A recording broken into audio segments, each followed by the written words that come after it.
Contoh misalnya ini, ketika ibu diuji oleh Allah, ada yang mungkin sedih, ada yang mungkin bingung, tapi ada yang ikhlas, ada yang sabar, ada yang ridho terhadap ketetapan Allah.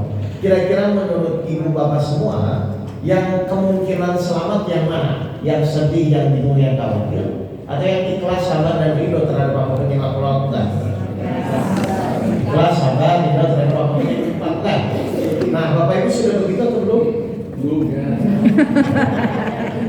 Langsung ngaku nih. Nah inilah maksud saya. Jadi kalau bapak ibu ingin bertanya, saya tuh nanti meninggal itu selamat atau tidak, kita lihat saja cerminan Allah kita di saat menjalani kehidupan. Jelas ya bapak ibu ya.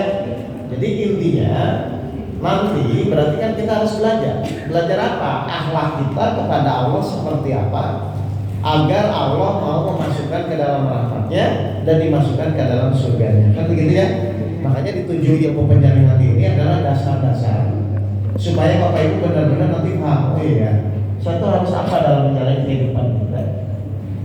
Paham ya bapak ibu sekalian? Oke, kita mulai. Jadi hari ini metodenya apa? Tawakal. Tawakal. Sering mendengar Pak istilah tawakal? Mendengar sering ya?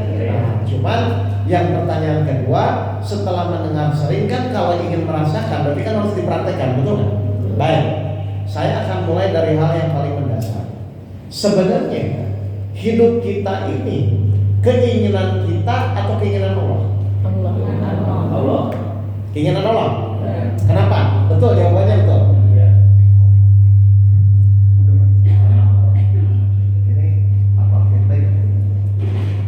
Guys, oh ini juga nyala ya? Yang ini aja ya? Ini yang ini mati. Baik, saya ulang lagi ya. Ini pertanyaannya gampang-gampang, nggak usah terlalu mikir jauh-jauh ya Pak, Bu. Salah juga nggak apa-apa kok. Oke, jadi saya ulang lagi ya. Jadi sebenarnya hidup kita itu keinginan Allah atau keinginan kita, Bapak Ibu? Keinginan Allah. Keinginan Allah ya. Dasarnya apa? Ya, artinya tuh kan Bapak Ibu nggak minta kan? Ayo, pernah Bapak Ibu minta kan nggak kan? Tiba-tiba saja Bapak Ibu jadi manusia, ada yang jadi singa, ada yang jadi macan kan, bisa macam-macam kan? Berarti kenapa kehidupan ini keinginan Allah? Karena tidak ada satupun makhluk yang minta untuk dihidupkan. Tiba-tiba lahir dan suka tidak suka berarti nanti akan menjalani kehidupan. Betul? Baik, pertanyaan kedua. Kalau memang hidup ini keinginan Allah, harusnya Bapak Ibu tuh fokus pada keinginan Allah atau keinginan kita? Keinginan Allah. Benar? Betul. Oke, terus pertanyaannya, Bapak Ibu kecewa selama ini kenapa?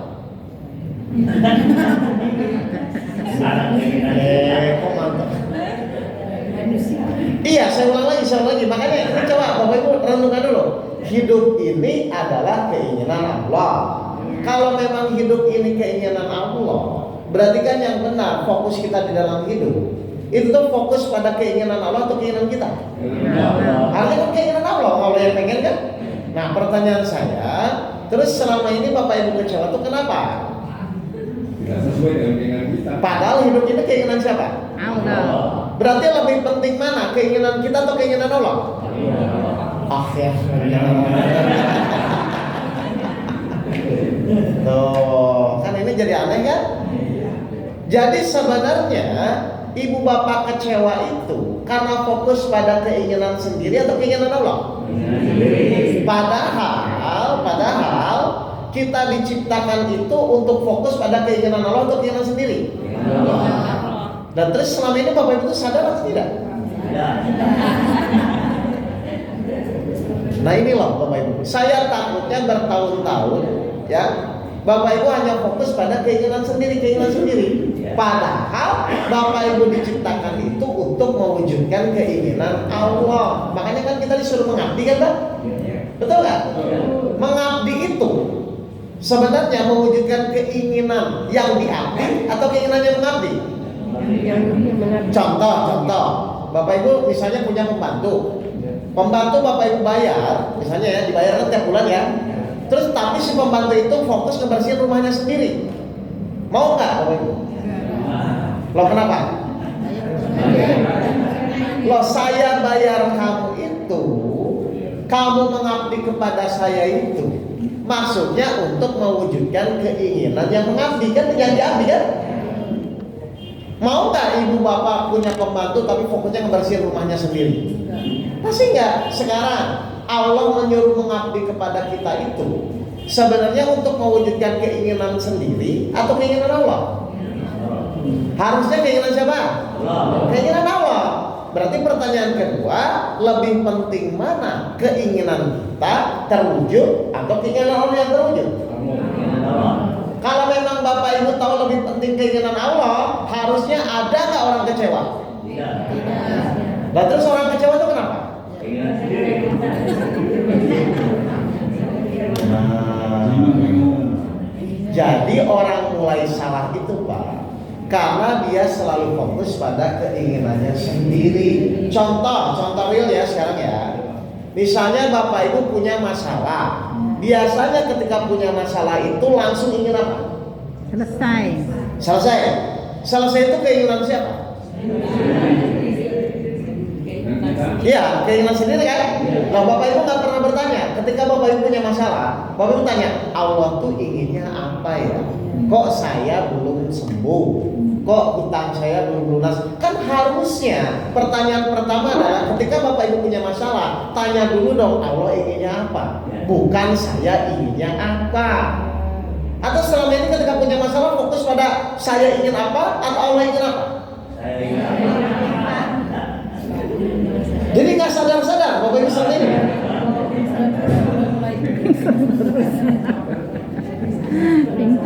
Akhirnya Bapak Ibu akan selalu bermasalah karena Bapak Ibu nggak sesuai dengan awal Bapak Ibu diciptakan. Jadi nggak pernah nih ketika punya masalah itu pertama kali Allah inginnya apa ya? Kok Allah ngasih masalah kepada saya? Karena kita pertanyaan itu dulu. Biasanya orang fokus langsung bagaimana solusinya, bagaimana jalan keluarnya, bagaimana secepatnya masalah itu harus selesaikan, begitu kan? Selalu seperti itu kan? Bahkan yang paling kurang ajar, kita memaksa Allah untuk mewujudkan keinginan kita, betul nggak? Nah, jadi Tuhannya siapa?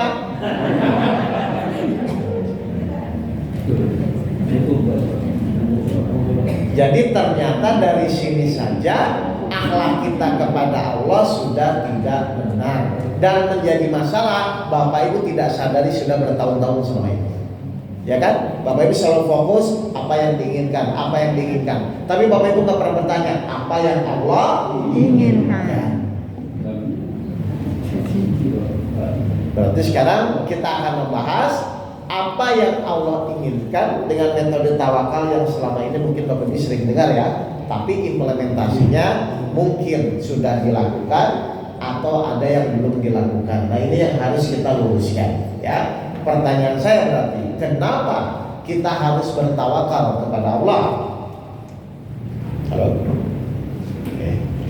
Kenapa kita harus bertawakal kepada Allah? Halo? Ya, supaya apa? Hah? Iya, itu salah satunya. Enggak, pertanyaan saya kayak kemarin, kenapa kita harus bersabar kepada Allah? Karena innallaha ma'as sabirin, supaya kita bersama Allah. Kan jelas ini Pak. Pertanyaan saya, kenapa kita harus bertawakal kepada Allah? Hah? Iya, Allah menciptakan kita. Iya, itu perintah. Ini pertanyaannya, Bapak Ibu ngerti ya? Kenapa? Kayak gini, kenapa Bapak Ibu harus ke dokter? Nah, itu jelas kan ini kan? Nah, sekarang pertanyaan saya, kenapa kita harus bertawakal kepada Allah? Itu kan sabar sholat, kemarin udah pelajarannya. Ini baru lagi. Iya, itu sabar sholat kan. Hai orang beriman, jadikanlah sabar dan sholat sebagai penolongmu. Kenapa kita harus sabar? Supaya Allah nolong. Kenapa sholat kita harus khusus? Supaya Allah nolong. Nah, sekarang pertanyaan, kenapa kita harus bertawakal kepada Allah? Bersabar. Nggak, ini metodenya tawakal. Udah, sabar udah. Apa Bu? Itu ujian untuk meningkatkan keimanan. Enggak, kenapa kita harus bertawakal kepada Allah ya? Itu definisi nanti. Jadi bedain dulu ya.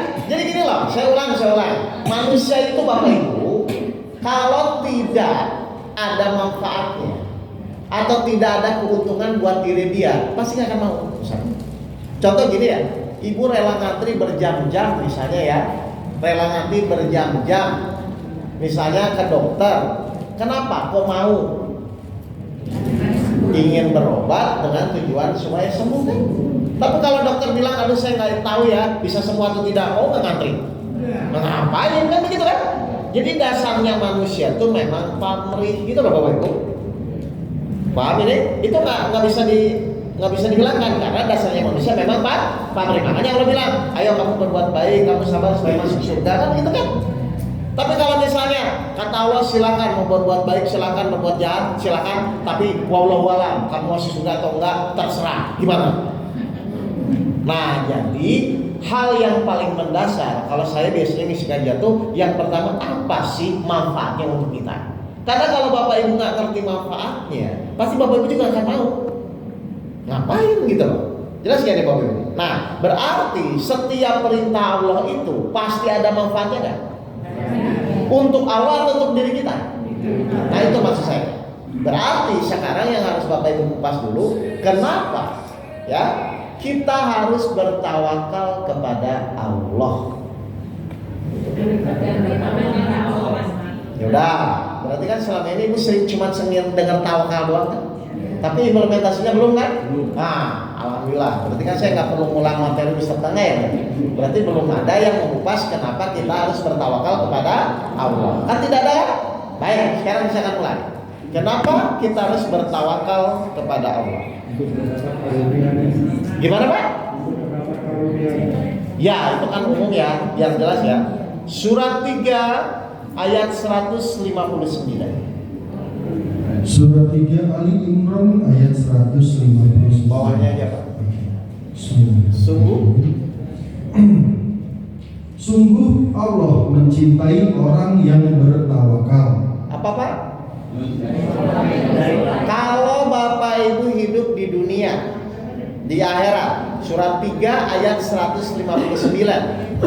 Tapi saya ambil bawahnya saja. Sungguh Allah mencintai orang-orang yang bertawakal kepadanya. Ya, saya ulang ya. Berarti kalau Bapak Ibu dicintai Allah, beres gak kehidupan dunia dan akhirat? Beres. Jadi Allah cuma minta satu unsur, Bapak Ibu bisa bertawakal kepada Allah dengan benar, maka bereslah dunia dan akhirat. Kan begitu kan? Jadi Allah cuma minta satu loh Bapak Ibu. Sungguh Allah mencintai orang-orang yang bertawakal. Berarti kan harusnya yang akan kita kupas, kenapa kok Allah sampai berjanji mencintai orang-orang yang bertawakal? Kan itu jadi pertanyaannya. Kan Allah bisa pakai jalan apa saja kan? Berarti surat 3 ayat 159 bawahnya saja. Nah, oke ya, saya ulang ya. Jadi kalau sampai Allah bilang mencintai orang-orang bertawakal, ini kan nggak sembarangan berarti kan? Berarti kalau Bapak Ibu punya amalan satu saja bertawakal kepada Allah, kan harusnya beres juga. Nah, ini yang mau kita kupas. Jangan-jangan selama ini Ibu hanya dengar ya tawakal, tapi implementasi dan prakteknya mungkin lupa. Itu aja sebenarnya. Ya, jadi saya ulang ya. Jadi kenapa Allah menyuruh kita bertawakal kepada Allah? Agar Allah mencintai. Nah, di mana? Kenapa orang bertawakal itu dicintai oleh Allah? Kan begitu sebenarnya. Kenapa? Enggak, kan ini emang janji. Sungguh Allah mencintai orang-orang bertawakal. Jadi memang langsung Allah janji. Kayak sungguh Allah bersama orang-orang yang sabar. Berarti kan memang benar-benar langsung. Ya, karena kita namanya manusia tuh butuh kepastian. Contoh, saya mau bertanya, Ibu tuh kalau disuruh milih, ingin hidup yang pasti atau yang tidak pasti? Pasti. Itu maksud saya. Jadi kalau memang sabar atau tawakal itu pasti dicintai Allah, kan harusnya dijalani, gitu loh. Ya jelas ya. Jadi tawakal itu salah satunya Allah sampai berjanji akan mencintai orang-orang yang bertawakal. Lalu yang kedua, kenapa kita harus bertawakal kepada Allah? 16 ayat 99. Surat 16 ayat An-Nahl. 99. Surat An-Nahl 99 ya Bu. Ya. Sungguh setan itu tidak akan berpengaruh terhadap orang-orang. Ya. Sungguh setan itu tidak akan berpengaruh terhadap orang yang beriman dan bertawakal kepada Tuhan. Nah, yang kedua ada apa ini? Kok setan saja tidak bisa terpengaruh terhadap orang yang beriman dan bertawakal kepada Allah? Berarti kan ini penting Bapak Ibu. Satu, dicintai Allah. Yang kedua, setan pun tidak bisa menggoda orang-orang bertawakal. Berarti saya balik. Berarti kalau ibu selama ini, bapak selama ini hidup di dunia tidak bertawakal kepada Allah, setan bisa goda nggak? Bisa. Akhirnya apa? Khawatir, bingung, pusing dan lain-lain kan? Nah, jadi sebenarnya khawatir itu manusiawi atau sudah digoda setan? Menurut bapak ini selama ini khawatir itu manusiawi atau digoda setan? Berarti yang ngomong manusiawi itu sebenarnya digoda? Berarti dia bersama?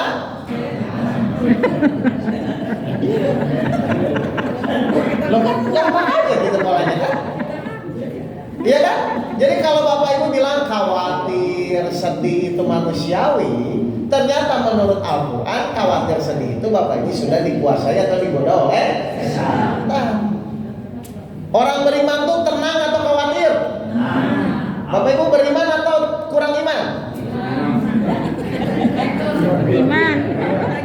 Nah, jadi silakan mengevaluasi dirinya masing-masing ya. Jadi seorang ya, jadi intinya ternyata kekhawatiran itu salah satu godaan setan. Khawatir terhadap apa? Nah ini mau kupas. Jadi kenapa kita harus bertawakal? Tadi poinnya jelas ya. Berarti sekarang kita harus mengerti bagaimana definisinya, bagaimana cara prakteknya, sampai nanti kita bisa bertawakal kepada Allah. Gitu aja kan. Kalau sudah bertawakal kepada Allah, insya Allah Allah akan cukupkan keperluan Bapak Ibu di dalam menjalani kehidupan. Loh, tahu dari mana? 65 ayat 3. Poin yang ketiga.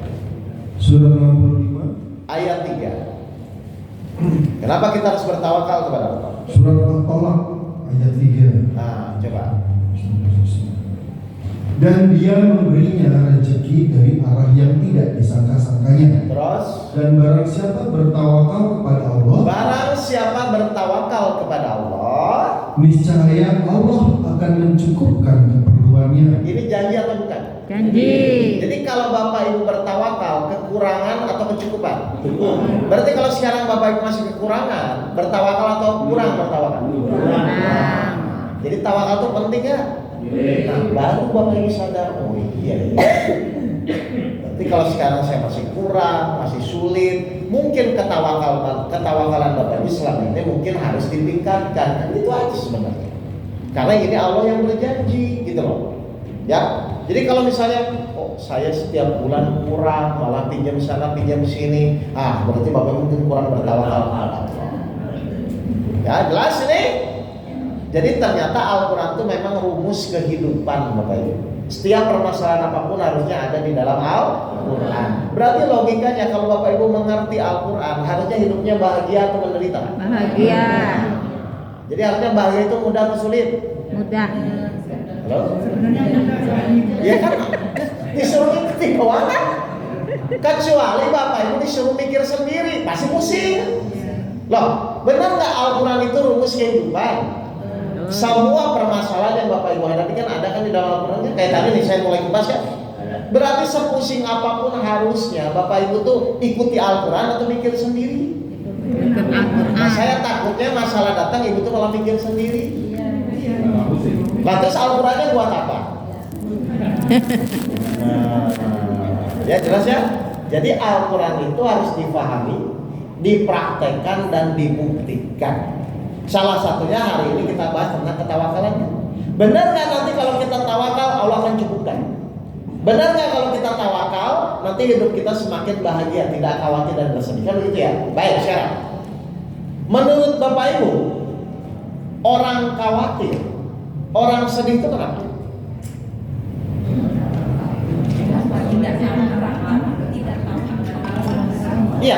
sendiri apa? Berserah diri. Yang diserahkan apa? Hah? Coba. Ini kok kayaknya agak-agak ini. Coba. Selama ini kalau saya tanya Bapak Ibu semua, Bapak Ibu tuh ingin hidup dalam kondisi tenang atau khawatir? Tenang. Semuanya termasuk saya pasti ingin hidup tenang, betul? Betul. Tapi benar nggak kenyataannya hidup kita tuh kadang-kadang khawatir, kadang-kadang tenang, betul nggak ini? Betul. Nah sekarang pertanyaan saya, penyebab utama orang khawatir itu kenapa? Banyakan mikir. Ya, stres maksudnya apa sih penyebab utama orang khawatir? Ketakutan? Atau coba saya simpulkan, ibu jawaban saya nanti salah benar silakan ya bantah ya. Benar nggak orang khawatir itu gara-gara memikirkan hasil? Ya. Betul. Oh, Bapak sakit yang dipikirin apa? Oh. Sehat atau mati? Oh. Benar nggak? Lah, ayo jujur. Selama ini benar nggak orang khawatir itu gara-gara memikirkan hasil? Ayo direnungkan dulu aja. Iya, sekarang gini, ibu besok anaknya ujian, yang ibu pikirin apa? Nah, nanti ibu pikirin apa? Hasil. Ibu sakit, pergi ke dokter, yang ibu khawatirkan apa? Hasil. Biayanya dari mana kan? Berarti saya ulang lagi, benar nggak orang khawatir itu pasti dia memikirkan hasil? Ayo, direnungkan dulu, nggak apa-apa. Iya, makanya ini sekarang saya mau luruskan, jangan-jangan selama ini memang Bapak Ibu fokusnya memikirkan hasil. Bapak Ibu kecewa kenapa? Tidak sesuai. Khawatir, kecewa itu gara-gara memikirkan apa? Hasil. Makanya akhirnya jadi khawatir, jadi sedih kan gitu kan? Sekarang saya mau nanya, kalau Bapak Ibu tidak ingin khawatir, apa yang harus dilakukan? Ya jangan mikirkan hasil.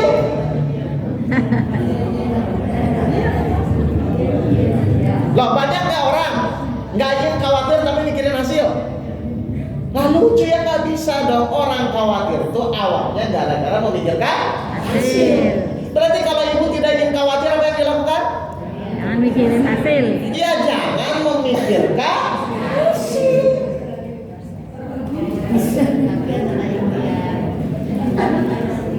Ayo renungkan dulu. Tugas kita tuh cuman ikhtiar atau mikirin hasil? Ikhtiar. Hasil urusan siapa? Nanti kenapa dipikirkan? Loh. Saya ulang lagi. Tugas kita di dalam hidup itu benar nggak sebatas ikhtiar atau memikirkan hasil? Dan tugas kita cuma ikhtiar kan? Target perencanaan boleh nggak? Boleh, karena itu salah satu dari ikhtiar kan? Boleh nggak kita mikirin hasil?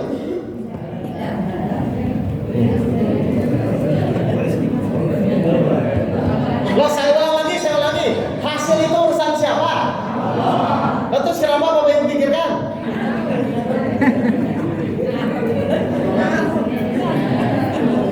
Loh, pada bingung sendiri? Loh, wah ini nggak sadar ini berarti. Nggak sadar? Nih, saya jelaskan ya ayatnya ya. 28 ayat 88. Surat 28 Al-Qasas ayat 88 ayat terakhir. Coba dengerin. Berarti belum implementasi ini Bapak dan Ibu selama ini. Dan jangan pula engkau sembah Tuhan yang lain selain Allah. Terus? Tidak ada Tuhan yang berhak disembah selain Dia. Terus? Segala sesuatu pasti binasa. Perhatikan ayat statement terakhirnya Pak. Terus? Segala keputusan menjadi wewenangnya. Segala keputusan menjadi wewenangnya. Wewenang itu apa Bapak Ibu? Haknya. Berarti boleh nggak ada yang ikut campur? Enggak. Terus selama ini Bapak Ibu khawatir, Bapak Ibu sedih itu kenapa? Ikut campur. Ikut campur urusannya apa? Bapak Ibu mau nggak rumah tangganya dicampuri? Nah, Bapak Ibu aja nggak pengen rumah tangganya dicampuri. Sudah berapa tahun Bapak Ibu ikut campur urusan Allah?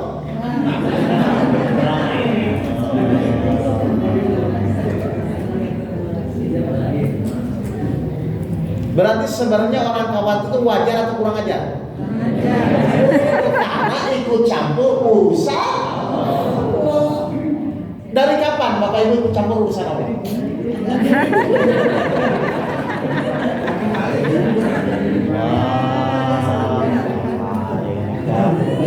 Alhamdulillah ya, kita silaturahmi ya Pak, ketemu ya. Kalau enggak Bapak Ibu kurang ajar terus ini.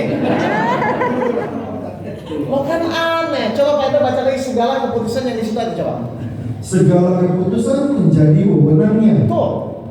Bapak Ibu ngerti kan keputusan itu wewenang Allah kan? Terus. Dan hanya kepadanya kamu dikembalikan. Dan semua urusan yang Bapak Ibu jalani akan kembali kepada Allah. Makanya innalillahi. Nah itu apa layaknya? Apa? Loh kenapa prakteknya jadi beda?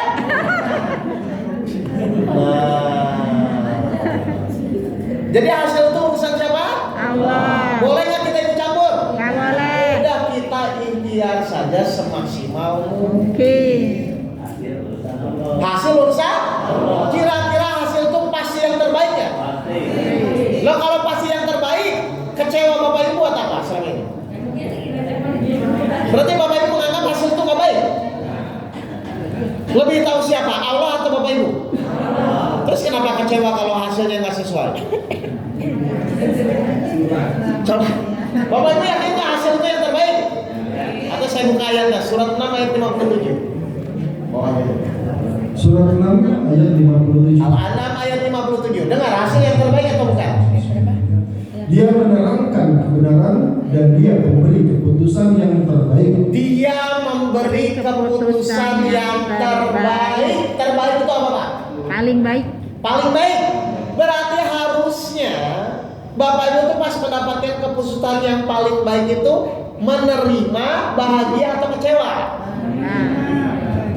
Bahagia. Bahagia dapat yang terbaik kan? Baik. Sudah begitu?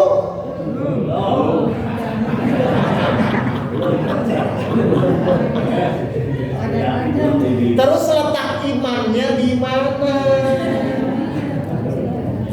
Kan Bapak Ibu ngaku orang beriman. Kalau orang beriman itu meskipun tidak sesuai dengan keinginannya, tapi dia yakin bahwa keputusan Allah itu yang terbaik, pasti dia tetap bahagia.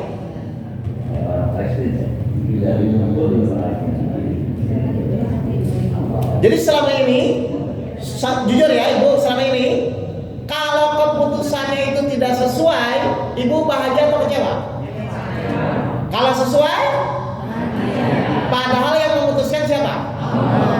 Jadi menurut Ibu, yang benar tuh Allah atau hawa nafsu Bapak Ibu? Allah. Terus kenapa kecewa? Al-Baqarah 216. Surat Al-Baqarah ayat 216. Ya. Diwajibkan atas kamu berperang, Terus? padahal itu tidak menyenangkan bagimu. Nah, terus? Tetapi boleh jadi kamu tidak menyenangi sesuatu, padahal itu baik bagimu. Terus? Dan boleh jadi kamu menyukai sesuatu, padahal itu tidak baik bagimu. Nah, terus? Allah mengetahui sedang kamu tidak mengetahui. Jadi yang menurut Bapak Ibu tidak baik, kira-kira pasti tidak baik atau belum tentu menurut Allah? Apa yang menurut kamu baik, belum tentu menurut Allah baik. Apa yang menurut kamu tidak baik, belum tentu menurut Allah tidak baik. Allah mengetahui, sedangkan kamu tidak mengetahui. Berarti keputusan apapun yang nanti Allah putuskan, meskipun itu nggak sesuai dengan keinginan kita, tetap terbaik ya? Nah kalau terbaik harusnya menerima, bahagia atau kecewa? Bahagia. Sudah begitu? Kenapa tidak begitu? Padahal yang tidak sesuai dengan keinginan kita pun pasti baiknya menurut Allah. Pasti menurut Allah. Atau saya ngomongnya, yang terbaik itu yang kita inginkan atau yang Allah putuskan? Jangan dijawab dulu, dipikir dulu. Pikir dulu. Coba, yang terbaik itu yang kita inginkan atau yang Allah putuskan? Enggak, selama ini.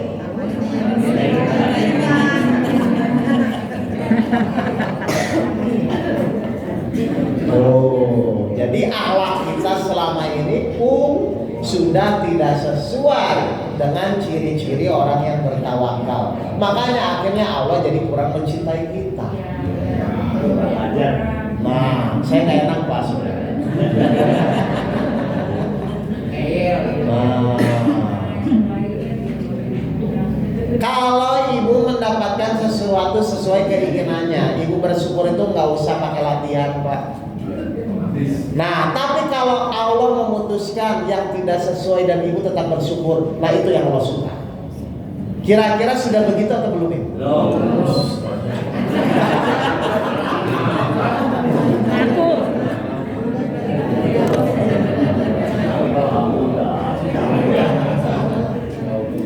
Padahal saya mau nanya ya, ibu mau kecewa, mau bersyukur pun itu keputusan bisa berubah nggak? Ibu mau kecewa, mau bersyukur pun terhadap keputusan Allah bisa berubah nggak? Nah, kalau tidak bisa berubah, ngapain kecewa? Loh, iya kecuali ke ibu papa kecewa tuh keputusannya berubah, silakan kecewa. Loh ini mau kecewa, mau bersyukur pun keputusannya berubah atau tidak? Nah kalau tidak harusnya lebih baik bersyukur atau kecewa? Nah, itu nanti Allah tambah nikmatnya. Jadi selama itu yang menjadi masalah itu bukan masalah keputusannya Pak. Yang menjadi masalah itu akhlak kita saat menerima keputusan dari Allah. Apakah kita tetap ikhlas, tetap ridho dengan keputusan Allah, ataukah kita kecewa kepada Allah? Nah di situ Allah ujiannya.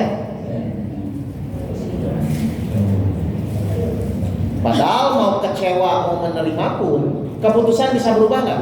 Tidak. Nah, terus ada manfaatnya nggak kecewa? Tidak ada. Ya sudah, kalau tidak kenapa kecewa lagi?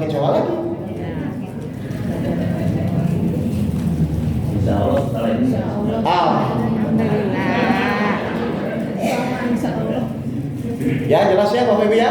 Jadi yang harus kita perbaiki itu adalah keyakinan kita terhadap hasil apapun yang nanti Allah putuskan. Mau sesuai dengan keinginan kita atau tidak sesuai, nggak ada masalah bagi orang-orang yang beriman kepada Allah. 42 ayat 10. Surat 42 Asy-Syura ayat 10. Baik. Dan apapun yang kamu perselisihkan padanya tentang sesuatu, Apapun yang Bapak Ibu ributkan, yang Bapak Ibu perselisihkan terhadap sesuatu urusan, terus keputusan atau itu terserah kepada Allah. keputusannya tetap di siapa? Allah. Terus ngapain ribut-ribut? Ibu pengen A, Bapak pengen B, kan cuma ikhtiar saja, silakan.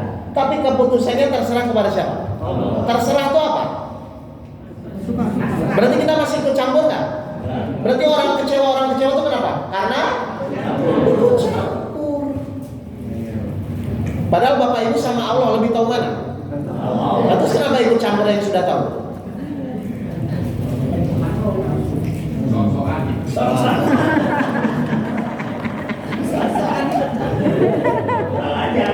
Iya betul.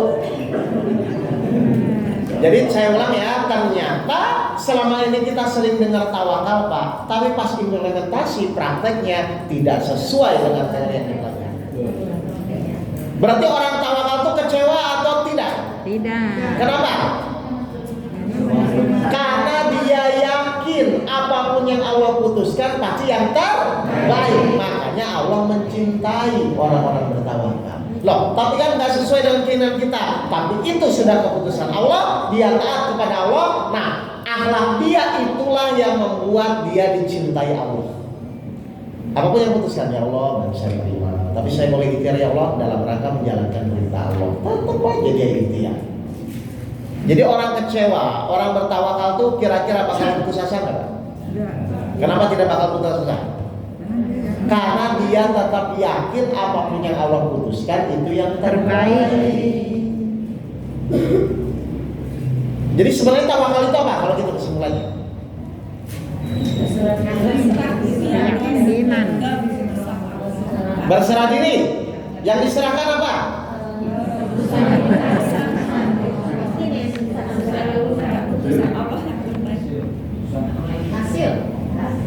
Hasil?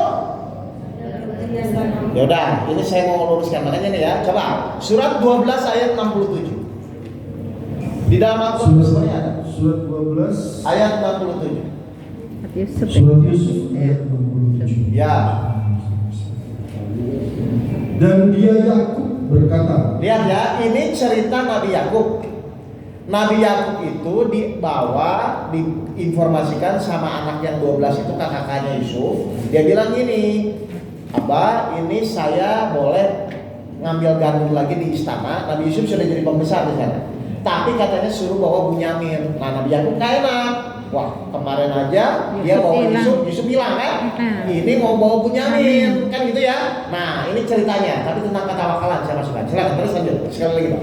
dia Yakub berkata, Nih, Nabi Yakub berkata, wahai anak-anakku, janganlah kamu masuk dari satu pintu gerbang dan masuklah dari pintu-pintu gerbang yang berbeda. kenapa disuruh masuk dari pintu yang berbeda? Biar kalau satu ketangkap nggak ketangkap semua gitu loh, Pak. Jadi sebelum ya melakukan segala sesuatu, Nabi Yakub tetap buat strateginya, buat perencanaannya. Jadi tetap ya, ikhtiar itu harus ada rencana, harus ada target, harus ada planning, Pak. Tapi kita lihat Nabi Yakub apa yang terjadi, lakukan. Namun demikian, aku tidak dapat mempertahankan kamu sedikit pun dari takdir Allah. tapi kalau ketangkap, berarti sudah itu keputusan Allah. Jadi yang Nabi Yakub fokuskan itu ya pada ikhtiarnya atau pada keputusannya nanti. Pokoknya saya cuma ikhtiar, mau sakit atau mau sehat itu urusan Allah gitu loh Bapak Ibu. Ngerti ya? Berarti tetap ke dokter ya? Tetap. Nah, terus coba sekali lagi. Namun demikian, aku tidak dapat mempertahankan kamu sedikit pun dari takdir Allah. jadi kita buat rencana, kita buat planning itu silakan. Tapi kalau hasilnya nanti Allah memutuskan berbeda, ya sudah, itu adalah ketetapannya. Gitu loh maksudnya, Pak. Baik, terus?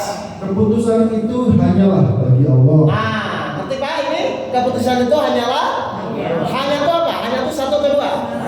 Berarti boleh nggak ikut-ikutan yang lain? Oke, jadi dia sudah tahu. Terus? Kepadanya aku bertawakal dan kepadanya pula bertawakallah orang-orang yang bertawakal. Jadi bertawakal itu apa? Berikhtiar maksimal, ya, usahanya. Tapi untuk menentukan hasil atau untuk bertawakal? Untuk bertawakal. Berarti hasilnya di mana? Diserahkan kepada Allah. Berarti dari awal orang bertawakal itu berserah dirinya di awal atau di akhir? Di awal. Di awal kan buat rencana nih. Pokoknya nanti saya ke dokter. Mau nanti sehat atau sembuh terserah kepada Allah. Tapi saya wajib ikhtiar ke dokter. Jadi berserah dirinya di awal atau di akhir? Nah, supaya apa? Supaya tidak kecewa terhadap keputusan apapun yang nanti Allah putuskan, kan gitu ya. Nah, tolong dijawab, selama ini ibu bapak berserah diri itu di awal atau di akhir selama ini? Telat kalau di akhir. Iya, yang benar itu berserah diri itu di awal. Apa yang diserahkan? Keinginan kita terhadap hasil apapun nanti yang Allah putuskan. Jadi bapak ibu ke dokter tuh supaya sembuh atau supaya bertawakal kepada Allah? Ayo, selama ini bapak ibu selama ini ke dokter itu supaya sembuh atau supaya bertawakal kepada Allah? Loh, semua urusan siapa? Loh, kenapa tidak bertawakal kepada Allah? Kalau niat bapak ibu ikhtiar supaya bertawakal, nanti Allah buat sembuh lewat jalan dokter. Kalau niat bapak ibu bertawakal kepada Allah, nanti Allah lunasi hutangnya lewat jalan kejadian-kejadian yang Allah atur. Jadi mohon maaf, selama ini tuh bapak ibu ikhtiar itu supaya mendapatkan hasil atau supaya bertawakal kepada Allah? Enggak, selama ini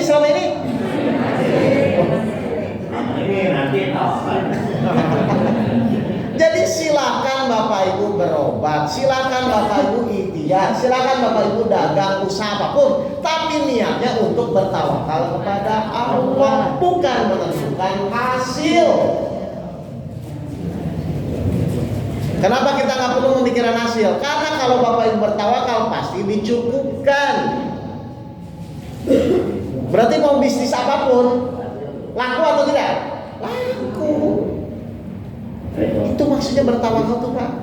Jadi kita tetap ikhtiar secara maksimal, tapi kita sudah tidak berpikir, loh nanti hasilnya gimana? Saya nggak tahu hasilnya seperti apa. Yang saya tahu kalau saya bertawakal kepada Allah, saya dicintai Allah. Kan begitu harusnya. Tuh. Jadi harusnya ada nggak orang kecewa? Contoh, misalnya anak Bapak Ibu nakal. Anak nakal itu Bapak Ibu ngomel, Bapak Ibu omongin itu supaya dia berubah atau bertawakal kepada Allah? Berubah. Lah memang Bapak Ibu bisa menentukan hasil? Selama ini gitu lah. Kalau nanti tawaran. Padahal tugas kita tuh merubah atau hanya menyampaikan? Menyampaikan. 36 ayat 17. Nah inilah Bapak Ibu. Surat 36 Yasin ayat 17. Ya, biar Bapak Ibu semakin paham ya. Baik. 36 ayat 17. Dan kewajiban kami hanyalah menyampaikan perintah Allah dengan jelas. Dan kewajiban kami hanyalah itu satu atau dua? Satu. Berarti ada perintah lain nggak Pak? Ya. Nah selama ini tuh Bapak Ibu tuh ingin menyampaikan atau ingin merubah? Padahal diperintah Allah nggak? Terus kenapa Bapak Ibu lakukan? Tidak tawakal. Misalnya ya, anak nggak mau sholat, wajib nggak ibu menyampaikan? Wajib nggak ibu hukum dia? Tapi untuk dia berubah atau supaya bertawakal kepada Allah? Tugas kita hanya menyampaikan. Nah, ketika ibu sudah menyampaikan dengan niat tawakal kepada Allah, barulah nanti Allah merubah sifat anaknya, sifat istrinya, sifat suaminya. Itu loh Bapak Ibu. Jadi yang membolak-balikan hati itu siapa? Nah, terus kenapa Bapak Ibu kecewa ketika anaknya tidak berubah? Keinginan sendiri. Iya, makanya tadi saya bilang, berarti selama ini ibu hanya fokus pada keinginannya sendiri. Padahal dunia dan isinya diciptakan oleh Allah. Kita pun ada karena keinginan siapa? Allah. Harusnya kita fokus pada keinginan Allah atau keinginan sendiri. Keinginan Allah. Dari awal saja Bapak Ibu nggak sama. Makanya akhirnya jadi masalah. Masalah itu bukan karena ujiannya, masalah itu karena keinginan Bapak Ibu dan keinginan Allah tidak sama. Sinkron. Nah, nggak sinkron, akhirnya salah paham.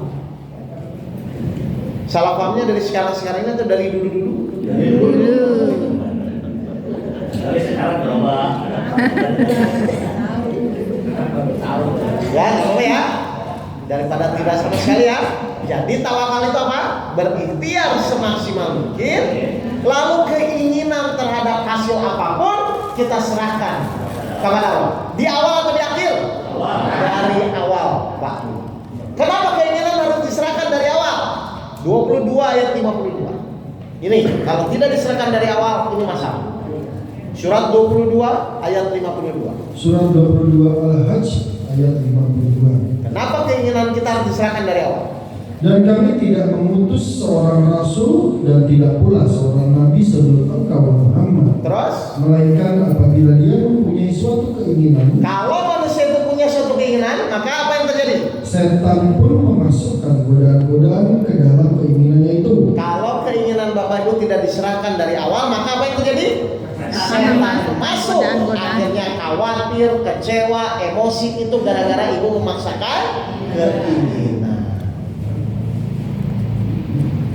Jadi orang sedih, orang emosi, orang khawatir itu karena memaksakan keinginan. Padahal pertanyaannya Bapak Ibu, di dalam menjalani hidup berapa banyak keinginan yang selama ini Bapak Ibu jalani?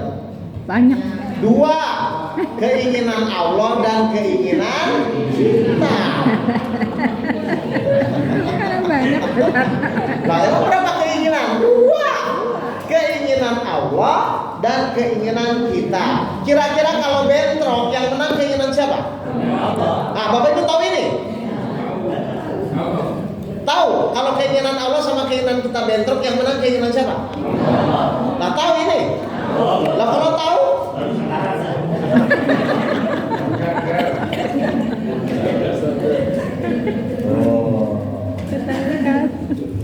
Jadi kalau Bapak Ibu sadar, iya ya, kita mau maksa seperti apapun, kalau Allah belum izinkan, bisa terjadi nggak? Nah, berarti pertanyaan saya, harusnya ketika keinginan kita tidak terwujud, ketika keinginan kita belum terwujud, harusnya menghormati izin Allah atau kecewa dengan apa yang kita belum terwujud? Menghormati lah. Harusnya menghormati izin Allah atau tetap paksa dengan keinginan kita? Nah, ketika ibu bisa taat kepada izin Allah lah, baru Allah akan mewujudkan keinginan kita. Makanya saya buat quote ya, keinginan manusia yang terbaik itu adalah keinginan menghormati atau taat kepada izin Allah, bukan kalau keinginan kita sekedar terwujud. Contoh, ini saya buktikan. Misalnya ibu pengen punya motor, terus dapat motor, bahagia nggak? Bahagia. Berapa lama? Ganti lagi pengen punya mobil. Paling sebulan 2 bulan itu. Terus muncul lagi keinginan Punya mobil. masa beli mobil kan? Iya. Beli. Paling berapa lama? Ternyata keinginan manusia itu tidak akan pernah habis. Dan Allah sudah bilang 24 ayat 39. Itu tuh namanya apa? An-Nur ayat 39. Ya. Dan orang-orang yang kafir, perbuatan mereka itu seperti fata morgana di tanah yang datar. Fata morgana di tanah yang datar. Perhatikan ini keinginan manusia lah. Terus Yang disangka air oleh orang-orang yang dahaga. Terus? Tetapi apabila didatangi tidak ada apapun dan didapatinya ketetapan Allah baginya. fata morgana itu apa? Seakan-akan kita nanti jadi bahagia, pas nyampe sana, loh kok saya tetap nggak bahagia. Nih contoh ya, ini langsung real jamaah saya. Tenang mah, kita rintis usaha bareng, kita mulai dari nol sama-sama. Kalau kita sukses kita bahagia. Yang namanya suami sukses banyak uang, kira-kira ingat nggak dengan janji Allah? Lupa. Bapak tahu? Halaman kali ini. Banyak kasusnya jamaah saya curhat begini. Dia dari awal sudah janji sama-sama bareng mulai dari nol ke bensin. Itu kayak Ya kan? Akhirnya ketika sudah mapan, sudah banyak uang, benar nggak sesuai dengan janjinya? Tidak. Sifat manusia memang begitu. Jadi yang dikejar itu kebahagiaan atau fata morgana? fata morgana. Saya takutnya selama ini Bapak Ibu hanya mengejar fata Morgana.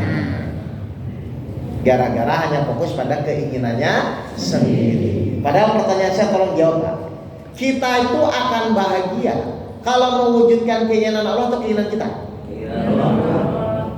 Nah, halo? Kita tuh akan bahagia kalau mewujudkan keinginan Allah atau keinginan kita? Hah?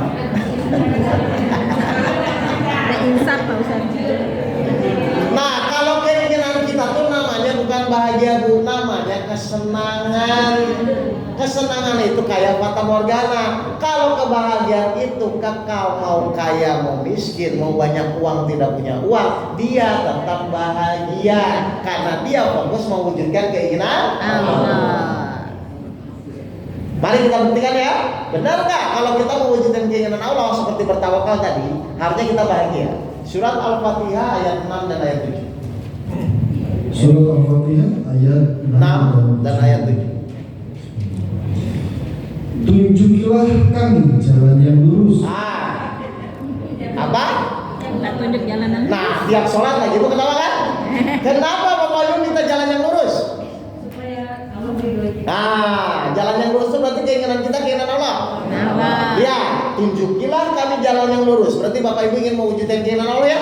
Kalau Bapak Ibu di jalan yang lurus, apa yang Allah janjikan? Terus, yaitu jalan orang-orang yang telah engkau beri nikmat kepadanya. berarti ketika Bapak Ibu di jalan yang lurus, Allah beri apa? Nikmat. Berarti bahagia atau menderita? Bahagia. Jadi yang namanya kebahagiaan itu dicari atau diberi? Beri. Yang namanya kebahagiaan itu dicari atau diberi? Beri kan beri nikmat. Coba baca lagi dari ayatnya. Beri nikmat. Ini tiap kali Bapak Ibu baca loh. Tunjukilah kami jalan yang lurus. Bapak Ibu kan minta jalan yang lurus, benar nggak? Kenapa Bapak Ibu minta jalan yang lurus? Ayat 7-nya. Yaitu jalan orang-orang yang telah engkau beri nikmat kepadanya. Berarti kalau Bapak Ibu di jalan yang lurus, Allah beri kebahagiaan nggak? Ya. Berarti bahagia itu dicari atau diberi? Beri. Beri. Iya, ikutin ayatnya aja, nggak usah kreatif. Ini kan ayatnya jelas ini. Coba baca lagi Bapak, harus diulang saja. Tunjukilah kami jalan yang lurus. Bapak Ibu minta jalan yang lurus. Yaitu jalan orang-orang yang telah engkau beri nikmat kepadanya. Kenapa Allah beri nikmat? Kenapa Allah beri kebahagiaan? Karena dia di jalannya lurus. Berarti bahagia itu dicari atau diberi? Setelah apa? Setelah Bapak Ibu di jalannya lurus. Berarti kalau sekarang Bapak Ibu belum bahagia, pasti belum. Si bengkok. Kalau Bapak Ibu sekarang nggak bahagia, pasti belum lurus. Karena rumusnya kalau Ibu sudah lurus, mau ada masalah, mau tidak ada masalah, tetap bahagia. Jadi yang jadi masalah tuh Pak, istri cerewet atau karena Bapak tidak lurus? Tidak lurus. Mau istri cerewet, mau istri tidak cerewet pun kalau Bapak Ibu di jalan yang lurus, bahagia nggak? Bahagia. Sudah, jadi yang masalah itu bukan istri cerewet, mungkin kita kurang lurus.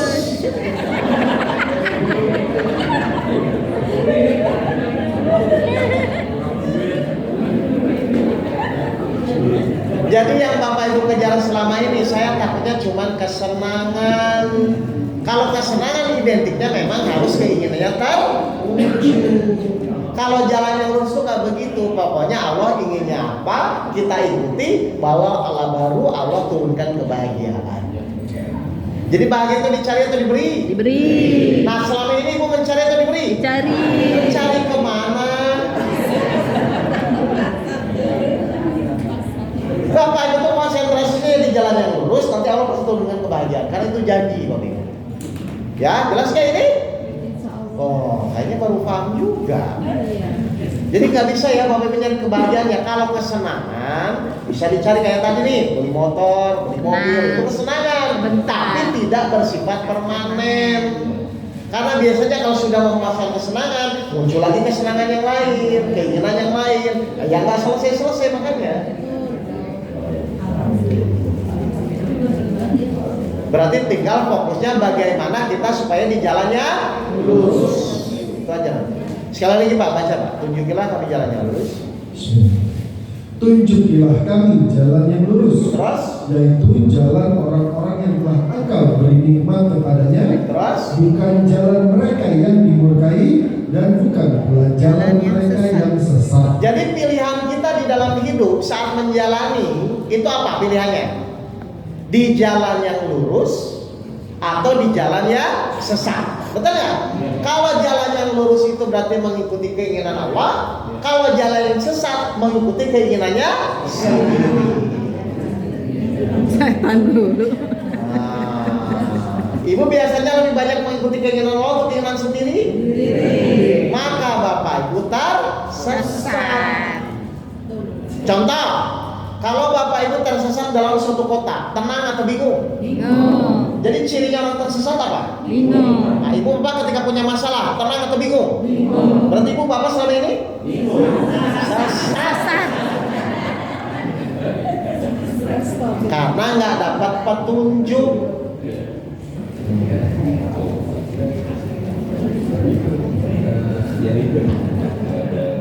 Baik, jadi tawakal itu apa? berikhtiar semaksimal mungkin, ya. Hasil keinginan terhadap hasil pun diserahkan kepada Allah. Jadi berserah dirinya di awal atau di akhir? Baik, pertanyaan saya, berarti nanti yang terpenting itu keputusannya atau akhlak kita saat menerima keputusan? Makanya nanti mau sesuai mau nggak sesuai itu sama Allah, ya Allah saya ridho, saya terima. Nah itulah yang membuat nanti Bapak Ibu dicintai oleh Allah. Jadi yang penting itu bukan keputusannya, tapi saat Bapak Ibu menerima keputusan, ridho atau tidak terhadap keputusan Allah. Nah Allah menjadi di situ Pak. Nah kalau Bapak Ibu bisa bertawakal seperti itu, satu dicukupkan keperluannya, yang kedua dicintai Allah, yang ketiga tadi apa? Yang ketiga tidak ada rasa khawatir, tidak ada rasa sedih, tidak ada rasa kecewa, karena Bapak Ibu tidak memikirkan hasil. Karena orang beriman itu, orang tawakal itu sudah yakin hasil apapun yang akan terjadi yang Allah putuskan itu pasti yang terbaik. Jadi mulutnya nanti bersyukur atau mengeluh? Karena mau mengeluh pun keputusan tetap tidak akan berubah. 17 ayat 77. Surat 17 ayat 77. Ya. Al-Isra ayat 77. Yang demikian itu merupakan ketetapan bagi para rasul kami yang kami utus sebelum engkau. Terus dan tidak akan engkau dapati perubahan atas ketetapan kami. nah, jadi kalau Allah sudah memutuskan, kalau qadarnya sudah diputuskan, ya, maka ibu mau kecewa, mau menangis, mau tidak menerima pun tetap tidak akan berubah. Tolong dijawab. Berarti kecewa itu ada manfaatnya nggak? Nah kalau tidak, kenapa masih ada yang kecewa? Iya, ini kan dalam rangka menjadi manusia yang ikuti petunjuk kan? Karena ibu ingin bahagia kan? Padahal kebahagiaan itu tidak akan bisa terwujud kalau ibu tidak di jalan yang lurus. Salah satu cirinya orang di jalan yang lurus adalah bertawakal kepada Allah. Berarti tawakal itu dirinya sahabat dan ikhlas. Iya, kan makanya metodenya dari kemarin udah mulai kan berurutan kan memang.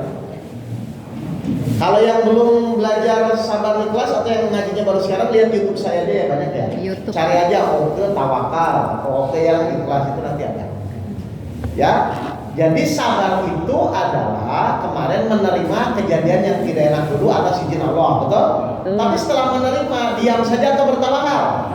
Maka intinya ibu harus bertawakal kepada Allah, gitu loh. Jadi itu benar-benar dirangkai, Bu. Nanti 7 itu dirangkai lewat zikir perbuatan. Jelas nih Bapak Ibu nih? Baik, sekarang tolong dijawab dulu ya. Kita masuk metodologinya. Ini sederhana. 1, ya, ini metodologi cara prakteknya. Bapak Ibu nanti pulang tinggal praktekkan gitu ya. Gini. Benar nggak bahwa manusia itu tidak bisa menentukan hasil? Iya, betul. Semua manusia itu tidak bisa menentukan hasil, paling cuma berencana Pak. Tapi saya mau nanya dulu, benar atau tidak bahwa manusia tidak bisa menentukan hasil? Kalau manusia bisa menentukan hasil, orang sehat semua dong, nggak ada yang sakit. Benar nggak? Doa semua dikabulkan dong, nggak ada yang tidak dikabulkan. Jadi kenyataannya satu yang Bapak Ibu harus sadari, manusia tidak bisa menentukan hasil. Setuju atau tidak? Setuju atau tidak? Memang manusia tidak bisa menentukan hasil. Betul? Pertanyaan kedua, betul atau tidak? Hanya Allah yang bisa menentukan hasil. Berarti tugas kita hanya berikhtiar, tapi tidak bisa menentukan hasil. Tugas Allah adalah memutuskan hasil ikhtiar yang kita lakukan. Betul? Baik, jadi manusia tidak bisa menentukan hasil, hanya Allah yang bisa menentukan hasil. Tolong dijawab. Jadi wajar nggak kalau kita menyerahkan urusan hasil kepada Allah? Wajar ya? Nah, berarti kalau Bapak Ibu ikut campur urusan hasil, berarti Bapak Ibu kurang.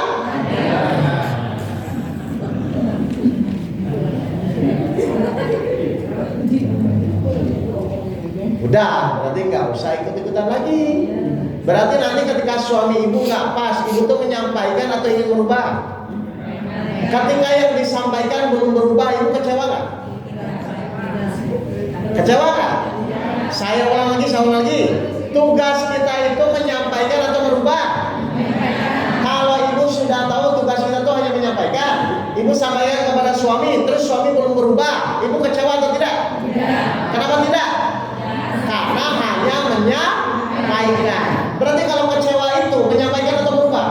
Berubah. Padahal berubah urusan siapa? Allah. Ibu selama ini menyampaikan atau berubah? Berubah.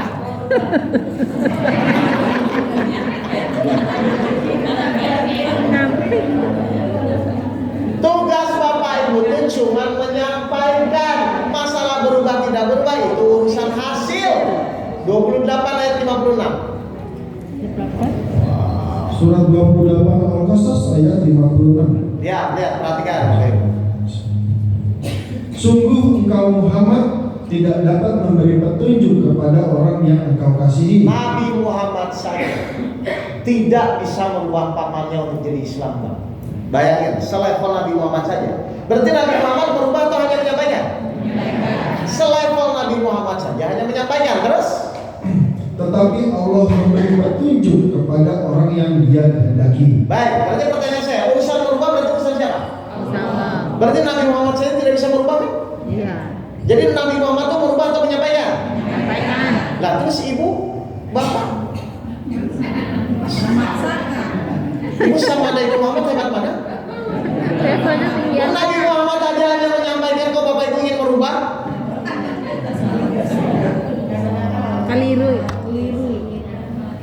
Enggak, salah tuh enggak apa-apa Bu, tapi jangan bertahun-tahun gitu. Jadi Nabi Muhammad bisa merubah atau hanya menyampaikan? Nabi Muhammad saja hanya bisa menyampaikan. Kenapa bapak ibu jadi ingin merubah? Songong ya. Padahal saya mau nanya ya, sebenarnya bapak ibu, sebenarnya lebih mudah merubah atau menyampaikan? Sampaikan. Terserah pilih yang sulit. Dan kalau menyampaikan cuma menyampaikan. Nah, kamu jangan begini, nanti tetap kamu sholat itu nggak apa-apa Pak. Ma, kamu jangan begini, Pak, kamu jangan, itu nggak masalah. Tapi kalau ibu bapak jengkel berarti ibu ingin merubah, bukan menyampaikan. Dan Allah tahu hati kita masing-masing. Jangan-jangan selama ini bapak ibu ingin merubah. Padahal di Al-Quran saja Nabi Muhammad saja tidak bisa merubah pamannya. Atau satu lagi, 11 ayat 45-46. Surat 11 45-46 Surat 45 dan 46. Surat 11 ya? Ya. 45, 46. Surat Hud 11 ayat 45 dan 46. Ya. Dan Nabi Nuh memohon kepada Tuhannya sambil berkata, Ini siapa ini? Nabi Nuh. Nabi Nuh ini. Coba terus. Ya Tuhanku, sesungguhnya anakku adalah termasuk keluargaku, Oh. dan janjimu itu pasti benar. Nabi Nuh minta siapa? Kan'an supaya diselamatkan kan? Iya. Nabi Nuh bisa merubah atau hanya memohon? Itu tahu. Terus? Engkau adalah hakim yang paling adil. Terus. Dia Allah berfirman, Nih Allah bilang apa? wahai Nuh, sesungguhnya dia bukanlah termasuk keluargamu, karena perbuatannya sungguh tidak baik. Sebab itu jangan engkau memohon kepadaku sesuatu yang tidak engkau ketahui hakikatnya. Baik, Nabi Nuh kan minta diselamatkan kan? Ya. Sedangkan Kan'an udah disampaikan, udah dinasihati tetap membangkang kan? Ya. Akhirnya kata Allah, udah itu bukan urusanmu. Urusan kamu kan cuma berdoa dan menyampaikan. Berarti Nabi Nuh pun bisa merubah kan? Enggak. Terus aku menasihatimu. 47-nya. Aku menasihatimu agar engkau tidak termasuk orang yang bodoh. Jadi tugas manusia tuh untuk merubah atau hanya menyampaikan dan berdoa? Sampaikan. Udah di situ. Loh, terus Bapak Ibu kecewa marah tuh kenapa? Tidak sesuai keinginan. Ingin merubah. Iya. Nabi Muhammad nggak bisa merubah, Nabi Nuh nggak bisa merubah. Ibu bapak tuh ingin jadi nabi baru apa?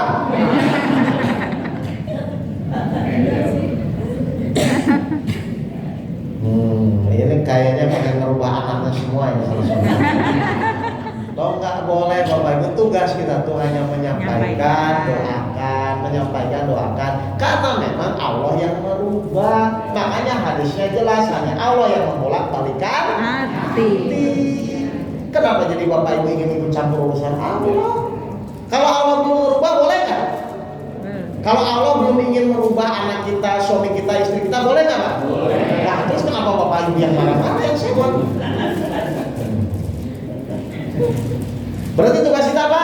Menyampaikan dan berdoa sampai Allah mau merubah. Misalnya ya, mohon maaf sebenarnya. Terus misalnya Allah belum mau merubah, Bapak Ibu dosa nggak? Enggak, udah sampai. Enggak, karena memang tugas kita hanya Menyampaikan. Tapi kalau Bapak Ibu ingin merubah, dosa nggak? Karena itu urusan Allah. Jadi selama ini Bapak Ibu lebih banyak apa? Merubah atau menyampaikan? Emang bisa? Enggak. Tapi kenapa enggak? Terus merubah. Udah tahu nggak bisa kok malah merubah.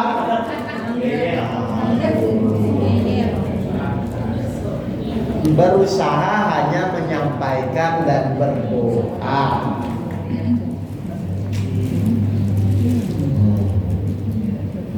Jadi tugas orang bertawakal itu apa? 1. Hanya berikhtiar. 2. Hanya menyampaikan. 3. Hanya berdoa.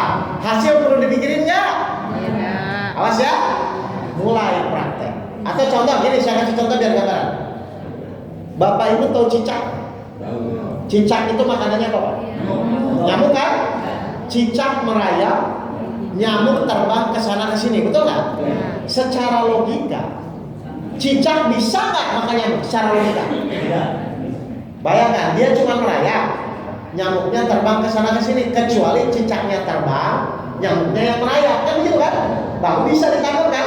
Nah, selama ini berarti tugas cicak cuma merayap kan? Secara logika mungkin nggak cicak makan nyamuk? Gimana mau caranya kan? Alhamdulillah logika cicak tidak seperti Bapak Ibu. Loh, kalau logika cicak seperti Bapak Ibu, ya Allah ini gimana saya cuma merayap nggak bisa makan kan nyamuknya ke sana ke sini, benar nggak? Tapi cicak kenapa tetap makan? Karena cicak bertawakal kepada Allah dan Allah berjanji Allah mencukupkan orang-orang makhluk yang bertawakal. Jadi si cicak tuh pokoknya saya merayap saja. Loh, nanti nggak dapat nyamuk? Nggak. Kalau saya bertawakal maka Allah giring nyamuk ke mulut cicak. Ayo, mohon maaf. Ibu bapak sama cicak tinggi mana tawakalnya?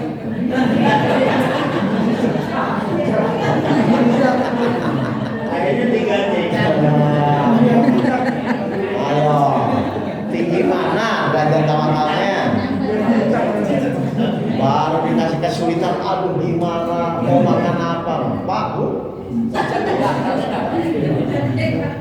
Coba cicak pikirannya kayak Bapak Ibu, wah udah pusing dia. Gimana merayap nyari yang terbang ke sana ke sini? Atau yang lebih real ini, Ibu tahu induk ayam nggak? Induk ayam tuh kalau keluar itu tuh sama anaknya yang banyak atau sama suaminya juga?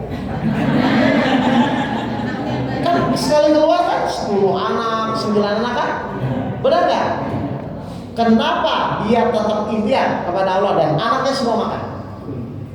Padahal nggak pernah ada suaminya, saya pernah lihat. 9 anak Pak, nggak punya tabungan, nggak punya beras. Cuek aja dia kan? Karena dia yakin kepada Allah, selama dia ikhtiar Allah pasti cukupi. Ini ibu baru punya anak 2, suami nggak ada aja udah stres. Harusnya kalau ibu setia induk ayam. Ini tinggian induk ayam mas. Ya. Enggak, artinya kalau kita mau belajar bertawakal kepada para makhluk pun kan bisa kan? Yang paling luar biasa sama tanaman kan? Nggak bisa jalan-jalan santai aja dia bisa. Loh, yang penting itu kan keyakinan kita kepada Allahnya. Allah itu mencukupi atau tidak kan? 11 ayat 6. Nah ini loh Bapak Ibu, karena ada keyakinan kita yang kurang. Surat 11 ayat 6. Ya, silakan. Dan tidak satu pun makhluk bergerak atau bernyawa di bumi melainkan semuanya dijamin Allah rezekinya. Apa maksudnya Pak? Yang namanya dijamin itu apa? Berarti semua manusia pasti nggak dicukupi. Berarti urusan rezeki boleh nggak khawatir?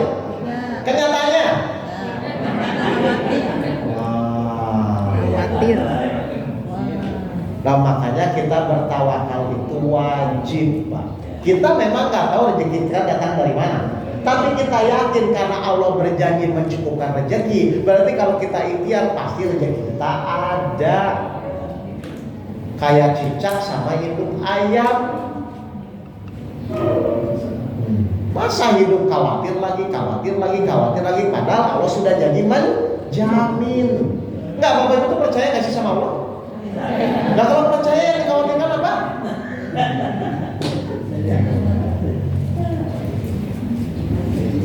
Ada pertanyaan? Ya silakan. Loh, sebelum ikhtiar ibu niatnya tawakal. Loh, kita ikhtiar itu memang disuruh belajar tawakal. Saya mau nanya nih Bapak Ibu, ikhtiar itu untuk mendapatkan hasil atau supaya bertawakal? Hah? Ayo, ikhtiar itu untuk mendapatkan hasil atau supaya bertawakal?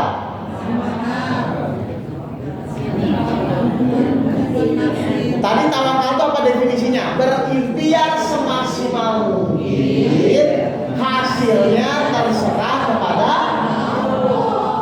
Nah selama ini orang ikhtiar itu fokusnya untuk mendapatkan hasil. Padahal pertanyaan saya, kita bisa nggak menentukan hasil? Nah kalau tidak bisa menentukan hasil, terus ngapain dipikirin? Tugas kita tuh ikhtiar semaksimal mungkin. Yang dagang, yang kerja. Silakan, tapi niatnya untuk bertawakal kepada Allah. Nah nanti itu dicukupkan oleh Allah. Nah jadi selama ini niat Bapak ikhtiar untuk mendapatkan hasil. Nah memang kita bisa menentukan. Nah karena itu akhirnya kita kecewa kalau hasilnya tidak sesuai. Jadi dari awal tuh salah niat, Bu. Padahal tugas kita tuh bertawakal, itu yang maksimal, harus maksimal. Tapi hasil, saya nggak tahu hasilnya. Karena saya yakin hasil apapun nanti yang Allah putuskan pasti yang terbaik. Nah tinggal gitu aja Bapak Ibu. Jadi goalnya tawakal itu apa? Hasilnya atau akhlak saat menerima keputusan? Akhlak kita, nah itu yang Allah akan mencintai atau tidak tuh di situ. Karena kebanyakan orang kalau hasilnya tidak sesuai, kecewa atau bahagia? Nah itu yang terjadi. Padahal itu keputusan yang terbaik ya? Terbaik. Berarti hasil Allah kasih hasil yang terbaik, terus Bapak Ibu kecewa, gimana perasaan Allah? Nah, di sini ibu bapak mulai bermasalah tuh di sini. Ya, jadi bukan di hasilnya yang bermasalah, sikap Bapak Ibu kepada Allah lah yang selama ini bermasalah. Kayak gini ya, Bapak Ibu ngasih makanan ke anak, padahal itu baik, terus buat anak nggak enak dilempar, gimana perasaan ibu? Allah ngasih keputusan yang terbaik, terus Bapak bilang nggak mau, gimana perasaan Allah? Pernah mikir perasaan Allah atau perasaan sendiri aja?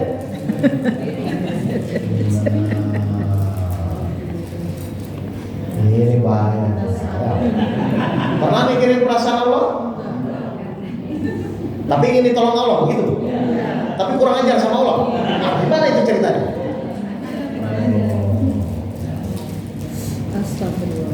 Jelas? Berarti wajib nggak kita ikhtiar? Wajib. Tapi tujuannya bukan untuk memperuntukkan hasil, tapi bertawakal kepada Allah. Cirinya apa? Pas Allah putuskan apapun, ya Allah silahkan, saya terima, saya ridho terhadap apapun yang kau putuskan. Nah, kalau ibu bisa begitu, maka Allah satu memberikan rezeki dari arah yang tidak disangka-sangka. Yang kedua, Allah akan mencukupkan keperluan Bapak Ibu di dalam menjalani kehidupan. Jadi yang terpenting itu apa dulu Bu? Niat. Saat kita berikhtiar, Al-Baqarah 225. Niatnya yang diuruskan. Surat Al-Baqarah ayat 225. Allah tidak menghukum kamu karena sumpahmu yang tidak kamu sengaja. Terus, tetapi Dia menghukum kamu karena niat yang terkandung dalam hatimu. nah, jadi Allah akan lihat niat Bapak Ibu selama ini. Bapak Ibu niat ikhtiar itu untuk menentukan hasil atau untuk bertawakal kepada Allah, dan Allah tahu itu. Kalau bertawakal, hasil apapun pasti tidak sedih. Tapi kalau niatnya untuk hasil tidak sesuai, pasti sedih. Kira-kira yang benar mana? Menentukan hasil atau bertawakal kepada Allah? Selama ini, sejak kapan?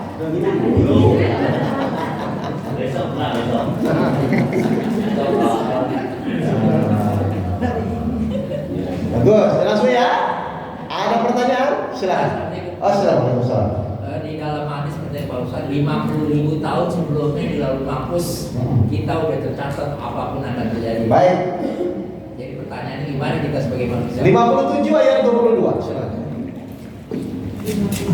Surat 57 Ayat 22. Ayat 22. Surat Al-Hadid ayat 22.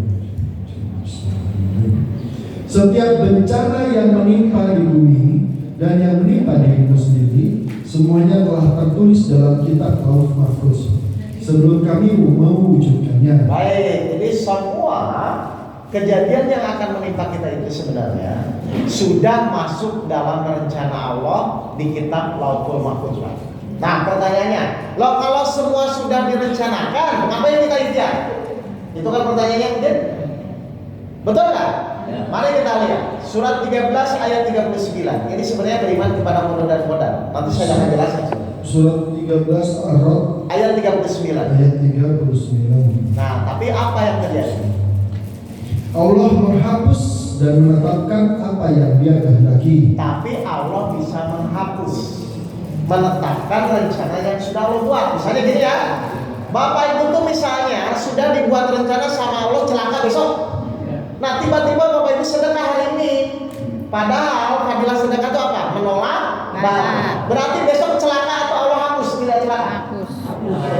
Makanya kita harus mengikuti rencana Allah biar selamat. Berarti orang yang tawakal sama yang tidak tawakal ketetapannya sama atau beda? Beda. Kalau ibu tidak tawakal kecewa, kalau orang yang tawakal pasti tetap bahagia. Yang di jalan yang lurus sama di jalan yang sesat, ketetapan kedepannya beda atau sama? Beda. Nah, berarti kita meskipun sudah ada rencana Allah, tetap pilihannya di kita. Kita tetap wajib ikhtiar. Jadi kalau mau masuk surga, sabar atau marah-marah? Ah, Bapak Ibu yang masuk surga atau masuk neraka? Berarti harus sabar atau marah-marah? Nah, berarti ketika suami maki-maki ibu, ibu sabar atau marah? Sudah begitu?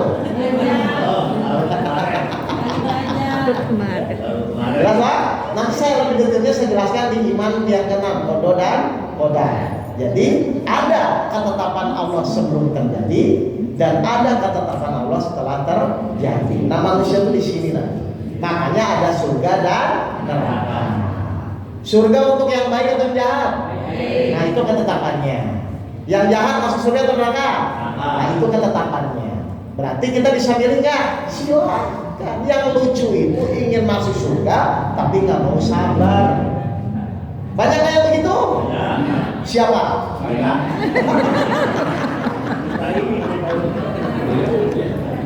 Baik, bagus. Ada pertanyaan lagi? Oh, silakan. Bentar. Bunuh atau dibunuh, apakah itu sudah merupakan? Nah, orang bunuh diri. Ya, soalnya berarti pertanyaan ibu kan orang bunuh diri atau gimana? Orang yang membunuh atau dibunuh, apakah itu sudah merupakan ketetapan? Oke, soalnya ketetapan Allah, jika seorang manusia membunuh sesama manusia, maka dia sama saja membunuh seluruh orang di dunia. Itu ketetapannya, Bu. Tapi pertanyaan kedua, loh, Rasul dulu waktu zaman perang ngebunuh juga, dosa nggak? Enggak. Halo? Dalam perang. Iya, makanya maksud saya berarti kan setiap kejadian itu pasti ada ketetapannya dulu dong, Bu. Kalau kita perang membela agama Allah, dosa atau tidak? Tidak, malah syahid. Kan aturannya udah ada dulu semua. Ngerti nggak, Bu? Jadi semua tetap dalam ketetapannya. Cuma nanti Allah akan melihat dia membunuh itu dasarnya apa? Apakah membela agama Allah karena emosi kan itu kan? Kalau membela agama Allah surga atau neraka? Tapi kalau emosi? Nah, berarti kalau ibu kesal sama suami, luruskan dulu niatnya membela agama Allah.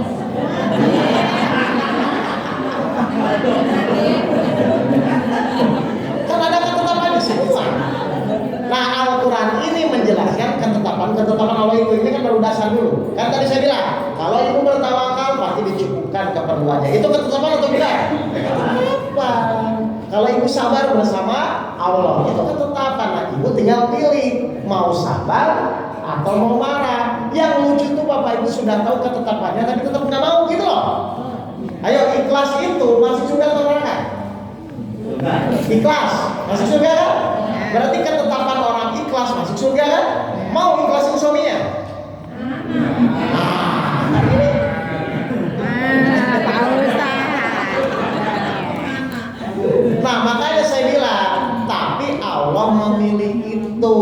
Tapi saya ulang ya, berarti setiap kejadian harus ada ketetapannya kan? Ya, seperti matahari terbit dari timur ke barat. Itu kan ada ketetapannya. Coba ketetapan doa dikabulkan harus apa? Agar doa kita dikabulkan, ketetapannya harus apa? Ikhlas. Allah mengabulkan doa orang-orang yang ikhlas. Jadi kalau Bapak Ibu ingin dikabulkan, berarti Bapak Ibu tuh niat doa itu supaya ikhlas atau supaya dikabulkan? Selama ini Bapak Ibu niat doa itu supaya ikhlas atau supaya dikabulkan?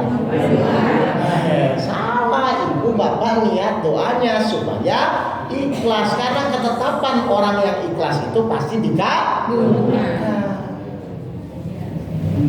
Jadi tenang saja, pokoknya kalau Bapak Ibu tawakal kepada Allah pasti dicukupkan. Kalau Bapak Ibu sabar kepada Allah pasti bersama orang yang sabar. Jadi nggak usah khawatir terhadap aturan-aturan yang Allah sudah tetapkan. Bagus, silakan Bu. Kalau kita dalam berikhtiar tidak ada rasa penyesalan dan rasa bersalah. Karena Ibu sudah bertawakal kepada Allah dan tidak memikirkan Hasil. loh. Saya mau nanya, orang menyesal, ya, orang merasa bersalah itu apa? Mana mikirin hasil. Karena niatnya bukan karena Allah. Loh, sekarang gini ya, Ibu udah menyampaikan ke anak, ya, udah menyampaikan sudah iya, tapi anak tidak berubah. Ibu kan bisa bilang, ya Allah, saya sudah semaksimal mungkin, saya mendoakan, saya menyampaikan. Tapi kalau tidak berubah, saya kembalikan kepada Tuhan. Itu harusnya. Dikembalikan lagi. Loh, sekarang saya mau nanya, menyesal itu manusiawi atau tidak? Manusiawi? Oh, udah, buka ayatnya. Surah 3 ayat 156. Surat 3 Ali Imran ayat 156. Kita lihat orang menyesal itu orang apa? Wahai orang-orang yang beriman, Terus? janganlah kamu seperti orang kafir yang mengatakan kepada saudara-saudaranya apabila mereka mengadakan perjalanan di bumi atau berperang, Terus? sekiranya mereka tetap bersama kita, tentulah mereka tidak mati dan tidak terbunuh. Dengan perkataan yang demikian itu, karena Allah hendak menimbulkan rasa penyesalan di hati mereka. Jadi orang menyesal itu orang apa? Jadi manusiawi atau kafir? Halo? Kok pelan-pelan? Kenapa orang menyesal itu orang yang termasuk kategori kafir? Ini saya jelaskan ya, 154-nya Pak. Semua, bawahnya aja langsung. Katakanlah Muhammad. 154. 154. Katakanlah Muhammad, sesungguhnya segala urusan itu di tangan Allah. Baik, kenapa kalau ibu menyesal, ibu dibilang kurang beriman atau kafir kepada Allah? Karena ibu kan tidak menghormati ketetapan Allah saat ini. Terus? Mereka menyembunyikan dalam hatinya apa yang tidak mereka terangkan kepadamu. Terus?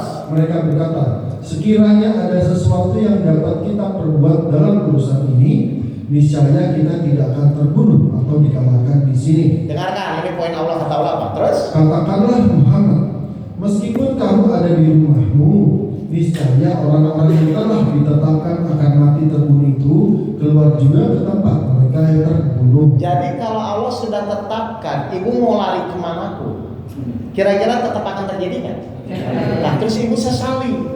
Coba kalau kemarin saya nggak bisnis, mungkin nggak ketipu misalnya. Coba kalau saya nggak begitu, mungkin saya nggak akan melakukan hal yang lain. Kalau Allah sudah tetapkan, mau pakai cara apapun akan terjadi kan? Terjadi. Makanya kita harus beriman kepada kode dan kodar itu begini.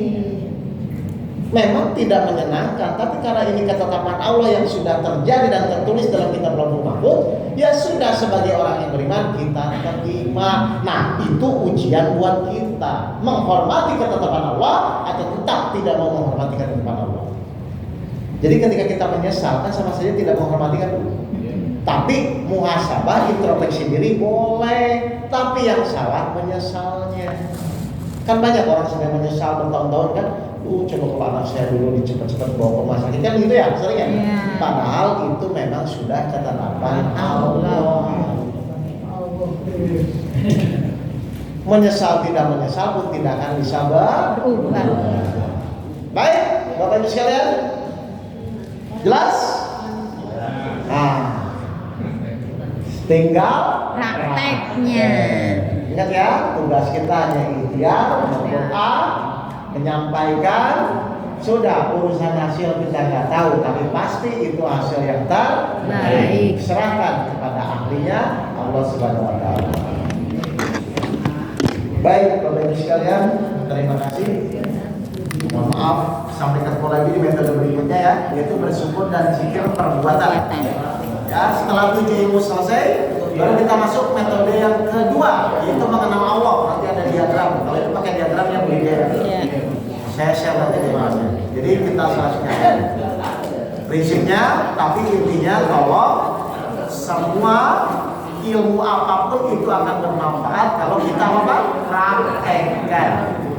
Setelah itu terbukti, maka Bapak Ibu insya Allah semakin yakin dalam menjalani kehidupan. Ya, makanya tujuan alam umum itu memang untuk meningkatkan keyakinan, tapi membuktikan dulu. Baik, dari saya cukup sekian. Ya. Sebelum kita tutup, mari kita berdoa khususnya kepada saudara-saudara kita di Palestina. Ya. A'udzubillahi minasyaitonirrajim. Bismillahirrahmanirrahim. Ya Allah ya Rahman ya Rahim. Ya Maha Pengasih, ya Maha Penyayang, kami mengucapkan surat Al-Fatihah. Ya Allah, mohon segera disampaikan kepada junjungan kami Nabi Muhammad sallallahu alaihi wasallam, serta kepada kami semua dan khusus kepada saudara-saudara kami di Palestina. Ya Allah, angkatlah bencananya ya Allah, selamatkanlah sebanyak mungkin ya Allah, dan bimbinglah mereka agar keimanan mereka semakin yakin, semakin yakin ya Allah. Tunjukkanlah ya Allah bahwa agama benar, janjimu memang benar ya Allah, dan bagi kami semua saudara-saudara muslim sesama di sini ya Allah, bimbing juga kami agar kami selalu berada di jalan yang Engkau ridhoi, jalan yang lurus ya Allah. Berikanlah kami kebahagiaan di dunia maupun kebahagiaan di akhirat. Al-Fatihah. A'udzubillahi minasyaitonirrajim. Bismillahirrahmanirrahim. Alhamdulillahirabbil alamin. Rahmanirrahim. Maliki yaumiddin. Iyyaka na'budu wa iyyaka nasta'in. Ihdinas siratal mustaqim. Siratal ladzina an'amta 'alaihim ghairil maghdubi 'alaihim